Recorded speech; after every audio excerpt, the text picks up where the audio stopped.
सीहोर जिले के ग्राम आमलाह में बड़ी संख्या में किसान एकत्रित होकर ट्रैक्टर यात्रा निकालते हुए सीहोर कलेक्ट्रेट कार्यालय पहुंचे, जहां किसानों ने मांग की कि सोयाबीन की फसल पूरी खराब हो गई है, उसका सही सर्वे कराकर किसानों को उचित मुआवजा दिया जाए। किसान की सोयाबीन की फसल पूरी तरह से नष्ट हो चुकी है। किसान परेशान और चिंतित हैं। किसान ट्रैक्टर यात्रा में करनी सेना प्रमुख ठाकुर जीवन सिंह शेरपुर सहित हजारों की संख्या में किसान मौजूद रहे। सभी किसानों ने अपनी मांगों को लेकर सीहोर कलेक्ट्रेट कार्यालय में पहुंचकर ज्ञापन सौंपा। साथ ही किसानों ने सरकार से मांग की है कि सीहोर जिले में भी जल्द से जल्द मुआवजा राशि वितरित की जाए, जिससे हम किसानों को आर्थिक रूप से मदद मिल सके। यात्रा लेकर कलेक्ट्रेट कार्यालय पहुंचे किसानों की मांग को लेकर, क्या मांगे हैं आपकी? ये मांगे हैं, जब हमारे खेतों में फसल ही पैदा नहीं है तो हम उसको मंडी में बेच के भावांतर कहाँ से लेंगे? मान लो हमारे घर में फसल पैदा होती है तो हम उसको मंडी में बेच दिया, तब कुछ कोई नहीं पैदा तो बेचने कहाँ जाएंगे? पहली मांगे।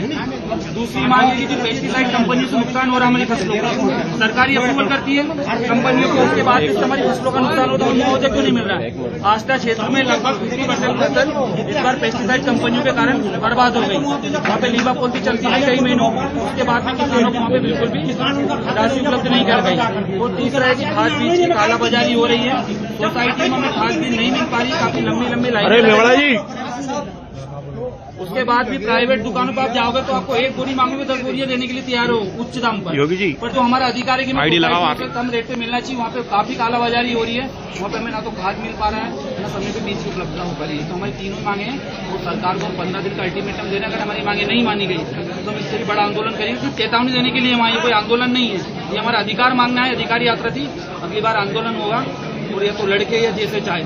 यहाँ सारे किसान परिवार के जो किसान पुत्र है वो आए हैं। अभी जितने भी किसान हैं तो अभी खेती बाड़ी का समय चल रहा है, तो उसमें अभी व्यस्तता के कारण सारे किसान यहाँ उपस्थित नहीं हो पाए।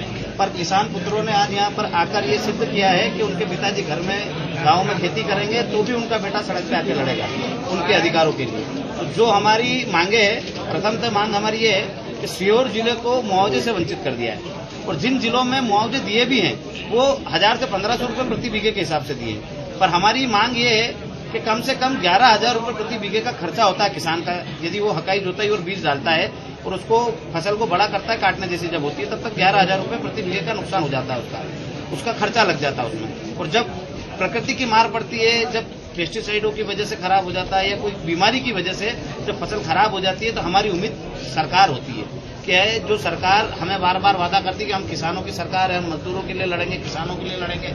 किसानों की बातें करके जो लोग यहाँ पर सत्ता में काबिज हुए हैं, जैसे कि हमारे यहाँ आपके सीहोर जिले में यहाँ से अभी आपके कृषि मंत्री हैं जो पूरे देश भर के कृषि मंत्री हैं, वो किसानों की लड़ाई लड़ते लड़ते कृषि मंत्री बन गए, देश के मुख्यमंत्री रहे, पर किसानों का भला अभी तक नहीं हुआ। तो किसान पुत्र कहने वाले से हमारा यही निवेदन है कि आपने खेती कर रखी है तो आपको पता भी होगा कि 11,000 प्रति बीघे का हमारा नुकसान हो रहा है, और हम सरकार से यही आस कर रहे हैं कि वो हमें मुआवजा मिले, ताकि जिस प्रकार से सरकार आज हमारे साथ इस मुसीबत के दौर में खड़ी रहेगी, तो हम भी वादा करते हैं कि यदि आप हमारे साथ खड़े रहोगे तो हम भी आपके साथ खड़े रहेंगे, और आप हमारे साथ खड़े नहीं रहोगे तो हम आपका विरोध करेंगे। अगर आपकी मांगे नहीं मानते तो क्या करेंगे?